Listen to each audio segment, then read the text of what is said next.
Halo, berjumpa lagi.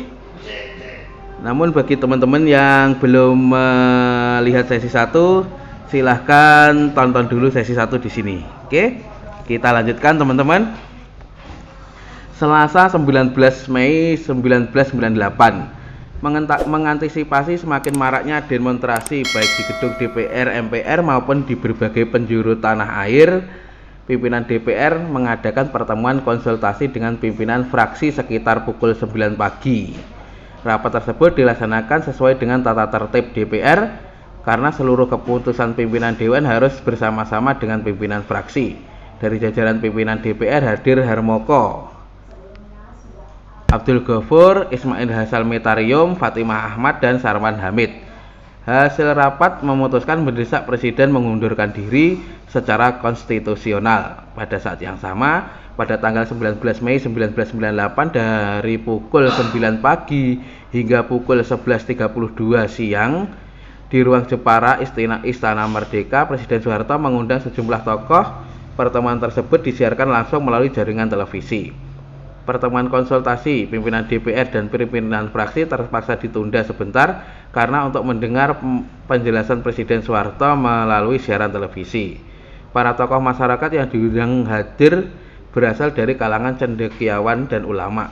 Mereka adalah Ketua PBNU, Ketua Umum PBNU, Kiai Haji Abdurrahman Wahid, budayawan MH Ainun Najib, Direktur Yayasan Paramadina Nurkolis Majid, Ketua Majelis Ulama Indonesia Kiai Haji Ali Yafi, Haji Abdul Malik Fajar, dan Haji Sutresno Muhdam Muhammadiyah, Kiai Haji Khalil Baidowi DDI, Kiai Haji Ma'ruf Amin, dan Kiai Haji Ahmad Bagja NU, serta pembantu asisten khusus Mensesnek Yusril Iza Mahendra. Pertemuan ini juga dihadiri beberapa pejabat ABRI. Dalam pertemuan tersebut, Presiden Soeharto mengemukakan bahwa jabatan presiden bukanlah hal yang mutlak. Karena itu, menurut Presiden Soeharto tidak masalah jika ia harus mundur. Hanya saja ia mengingatkan apakah dengan kemundurannya sebagai presiden akan membuat keadaan genting segera bisa diatasi. Presiden masih sanksi apakah pengganti yang sesuai dengan konstitusi yaitu wakil presiden dapat melanjutkan tugas-tugasnya. Bahkan papar Presiden Soeharto tidak tertutup kemungkinan penggantinya kelak bakal didemo oleh para demonstran. Karena itu ia tetap memutuskan untuk meneruskan tugasnya hingga selesai. Nurkolis Majid mengatakan bahwa Presiden Soeharto sempat berkelakar, "Saya ini kapok jadi presiden." Hal itu diungkapkan Cak Nur, dikatakan Pak Harto sampai 3 kali. Pernyataan Pak Harto tersebut menurut Cak Nur dalam bahasa Jombang bukannya kapok tapi tuwuk alias kekenyangan. Presiden Soeharto juga mengumumkan akan melaksanakan pemilihan umum secepat-cepatnya berdasarkan undang-undang pemilu yang baru. Ia juga menegaskan tidak bersedia lagi dicalonkan sebagai presiden. Pada kesempatan itu, Presiden Soeharto mengemukakan akan segera membentuk komite reformasi yang bertugas menyelesaikan undang-undang pemilu, undang-undang kepartaian, undang-undang susunan dan kedudukan MPR DPR, dan undang-undang susunan dan kedudukan MPR, DPR, dan DPRD, undang-undang anti monopoli, undang-undang anti korupsi sesuai dengan keinginan masyarakat. Anggota komite itu terdiri atas unsur masyarakat, perguruan tinggi, dan para pakar. Presiden mengambil keputusan ini setelah mendengar saran-saran dan pendapat dari para ulama, tokoh-tokoh masyarakat dari berbagai organisasi kemasyarakatan dan ABRI. Keputusan membentuk komite reformasi menurut Presiden Soeharto demi menyelamatkan negara dan bangsa, pembangunan nasional, Pancasila, dan Undang-Undang Dasar 1945, serta persatuan dan kesatuan bangsa. Kebijakan tersebut lanjut Presiden sesuai dengan wewenang yang diberikan oleh MPR sebagai Presiden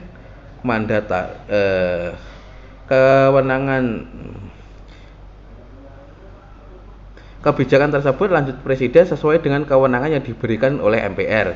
Sebagai Presiden mandataris MPR, Soeharto lebih lanjut berjanji akan melaksanakan dan memimpin reformasi nasional secepat mungkin. Presiden Soeharto juga mengatakan akan merubah susunan Kabinet Pembangunan 7 menjadi Kabinet Reformasi. Adapun tentang sidang umum MPR, Presiden menjelaskan akan melaksanakan dalam tahun Adapun tentang sidang umum MPR, Presiden menjelaskan akan melaksanakan pada tahun 2000 dengan agenda memilih presiden dan wakil presiden baru. Selanjutnya, Presiden Soeharto menegaskan diri tidak akan bersedia lagi untuk dicalonkan sebagai presiden. Sesuai pertemuan dengan para tokoh masyarakat, Presiden membacakan pernyataan sebagai berikut. Hari ini saya mengadakan pertemuan dengan beberapa tokoh ulama dan tokoh masyarakat, juga pimpinan ABRI.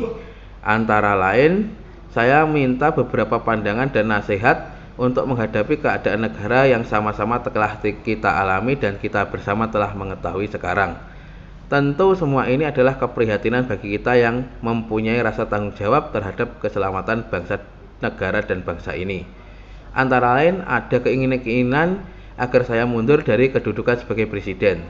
Bagi saya sebetulnya mundur tidaknya itu tidak jadi masalah. Yang perlu kita perhatikan apakah dengan kemunduran saya kemudian segera keadaan ini bisa diatasi. Sebab bagi saya soal kedudukan presiden adalah bukan hal yang mutlak. Saudara-saudara tentu juga ingat proses pemilihan dan pelantikan presiden pada waktu saya akan dicalonkan menjadi presiden. Saudara-saudara tentu juga ingat proses pemilihan dan pelantikan presiden pada waktu saya akan dicalonkan menjadi presiden untuk 1998 hingga 2003 oleh kekuatan sosial politik dan disampaikan kepada fraksi-fraksi dalam MPR. Sebelumnya saya sudah mengatakan apakah benar rakyat Indonesia masih percaya kepada saya karena saya sudah 77 tahun. Saya minta supaya dicek benar-benar semuanya itu, dan ternyata semua kekuatan sosial politik P3, PDI, Golkar maupun ABRI mengatakan memang benar dan sebagian besar rakyat masih menghendaki saya sebagai presiden untuk masa bakti 1998-2003. Kalau demikian tentu saya terima kasih tentu saya berterima kasih dengan rasa tanggung jawab. Jadi saya terima bukan karena kedudukan tapi karena tanggung jawab. Lebih-lebih pada saat kita menghadapi kesulitan akibat berbagai krisis tersebut, rasanya kalau saya meninggalkan begitu saja lantas bisa dikatakan tinggal gelanggang colong pelayu. Artinya meninggalkan keadaan yang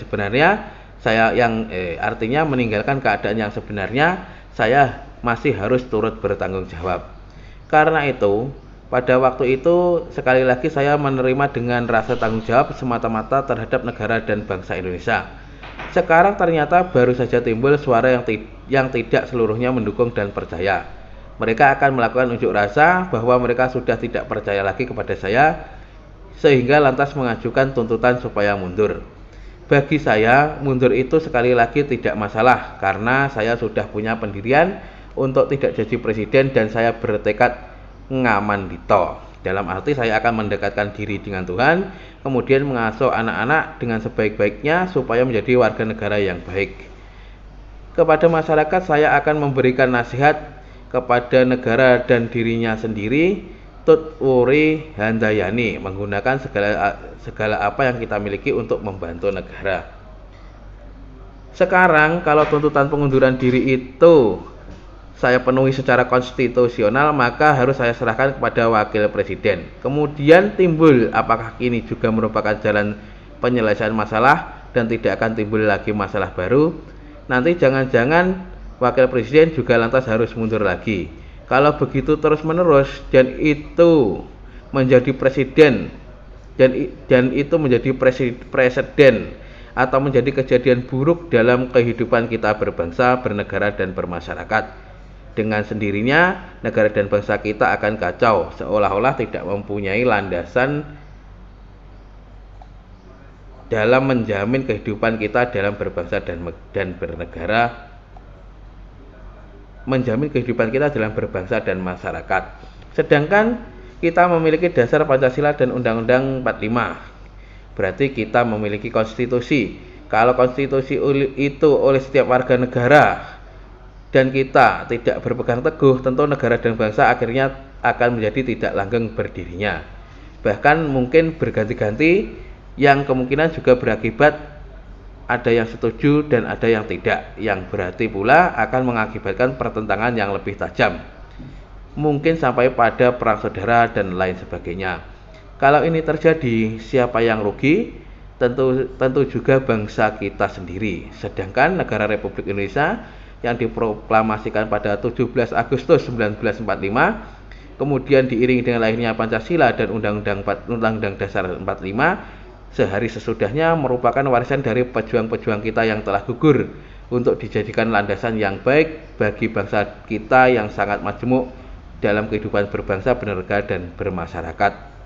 Sehingga negara Republik Indonesia benar-benar akan terus-menerus dapat dipertahankan dan kita bisa hidup sebagai bangsa yang merdeka, berdaulat, dan juga diakui oleh bangsa-bangsa yang lain.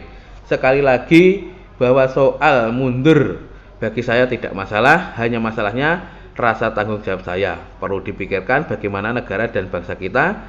Jadi saya andai kata belum mengambil keputusan mundur, tidak, tapi perlu dipikirkan bagaimana negara dan bangsa kita. Jadi saya andai kata belum mengambil keputusan mundur, tidak, tapi bagaimana agar dengan kemunduran saya ini negara dan bangsa benar-benar tetap terjaga, konstitusi kita tetap bisa dilaksanakan dengan sebaik-baiknya. Berarti Pancasila dan Undang-Undang Dasar 45 pun juga akan dapat tetap dilaksanakan.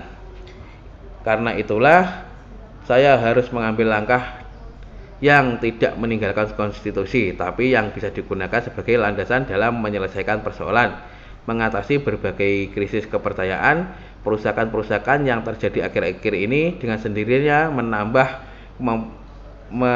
kemampuan bangsa dan negara menjadi lebih kecil. Sehingga untuk mengadakan rehabilitasi apalagi kelanjutan pembangunan membutuhkan ketenangan, membutuhkan kesiapan untuk perencanaan maupun juga pelaksanaannya. Untuk itulah saudara-saudara sekalian sebangsa setanah air, kita harus memikirkan betul-betul agar ada suatu fase yang bisa menjamin keberlangsungan negara dan bangsa di mana tidak menimbulkan kerusuhan. Tapi apa yang diinginkan ialah reformasi dan sebagainya itu bisa berjalan dengan baik.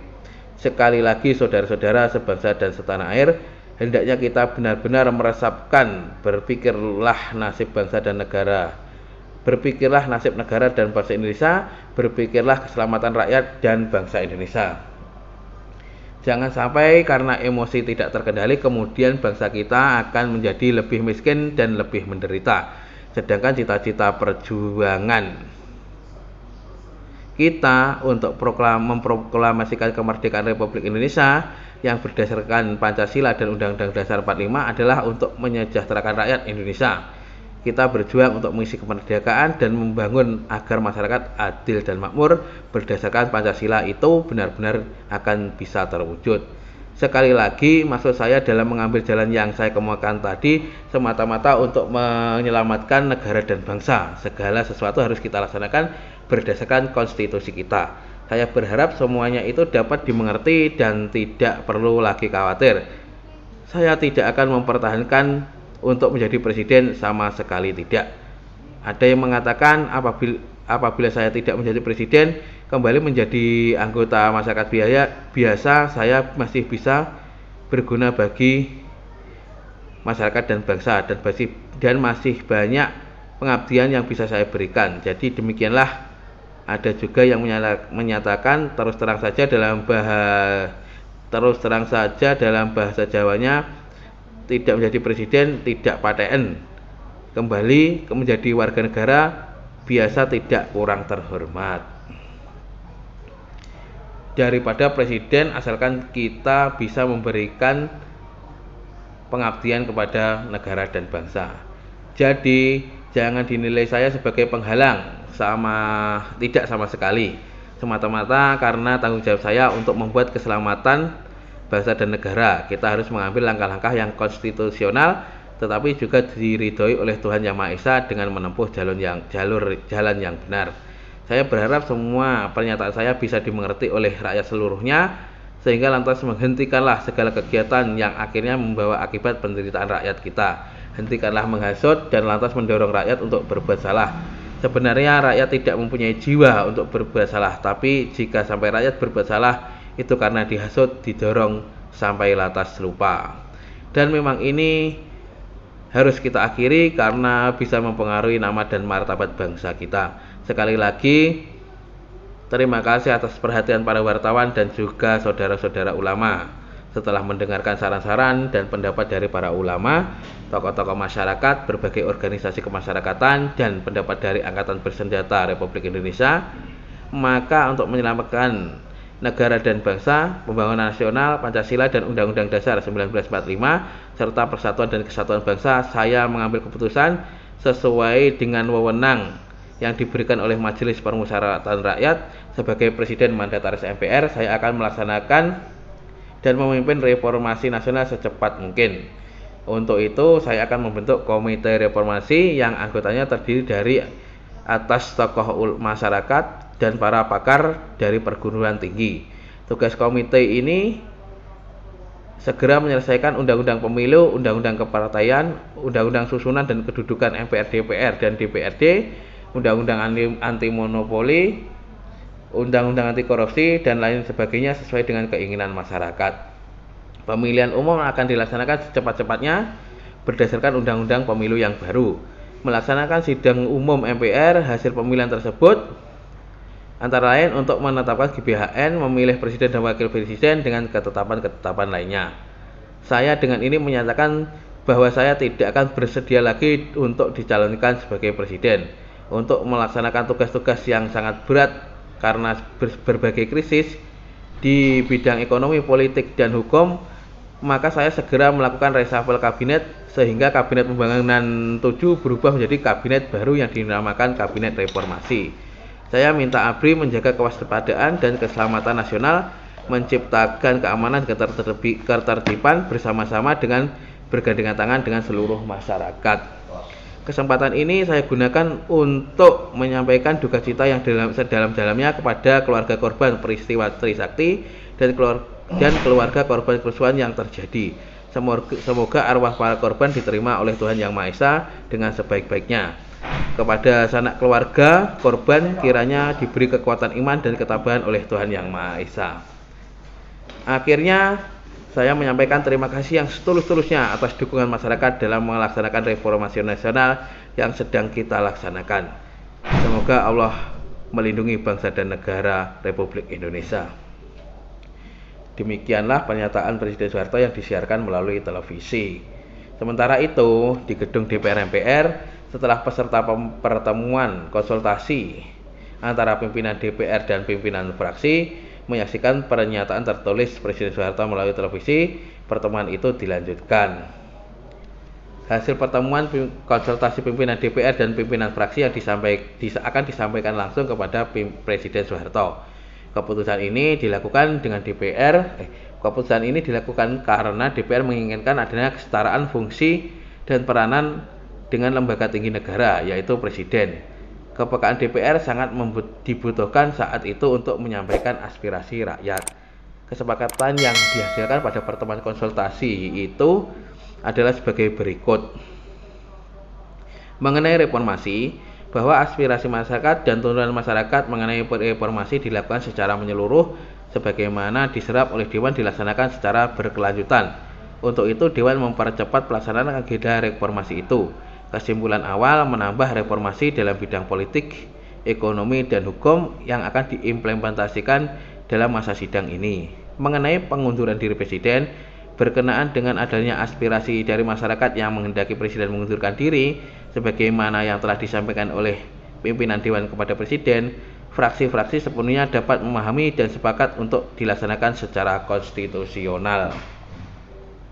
Hasil konsultasi pimpinan DPR dan hasil konsultasi pimpinan DPR dan pimpinan fraksi tersebut pada tanggal 19 Mei 1998.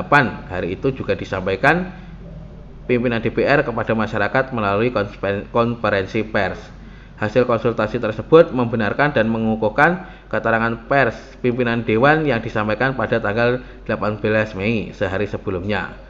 Sekitar pukul 10 di Istana Wakil Presiden, beberapa staf Wakil Presiden juga menyaksikan pertemuan Presiden Soeharto dengan para tokoh masyarakat di layar televisi. Sementara itu, Wakil Presiden B.J. Habibie sedang menerima tamu didampingi Sekretaris Wakil Presiden, para asisten Wakil Presiden, Akbar Tanjung dan Abdul Latif. Tiba-tiba salah seorang asisten Wakil Presiden memberitahu Habibie tentang pertemuan di Istana Merdeka tersebut. Pertemuan tersebut segera dihentikan. Wakil Presiden bersama para tamu, asisten serta Akbar Tanjung langsung melihat dan mendengarkan keterangan Presiden tersebut. Penjelasan Presiden Soeharto di depan pers disambut kekecewaan oleh para pejabat dan staf Wakil Presiden.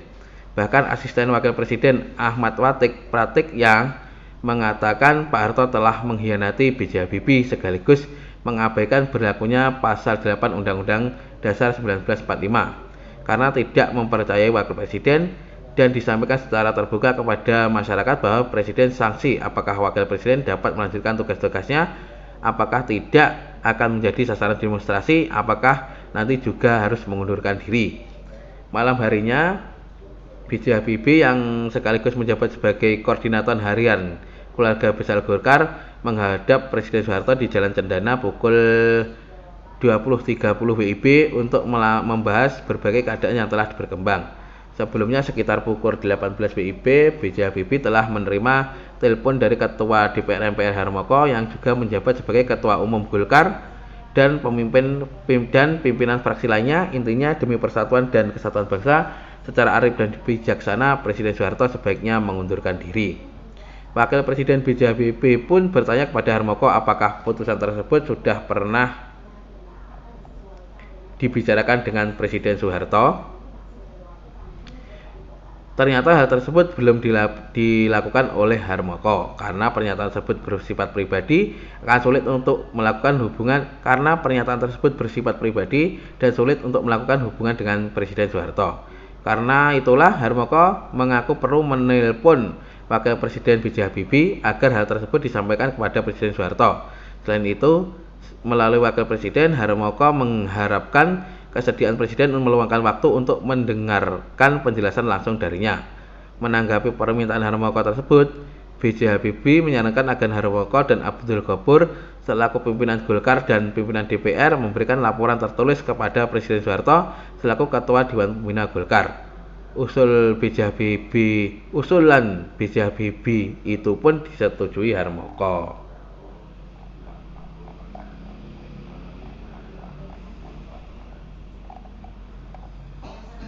Bersambung ke sesi berikutnya. Terima kasih.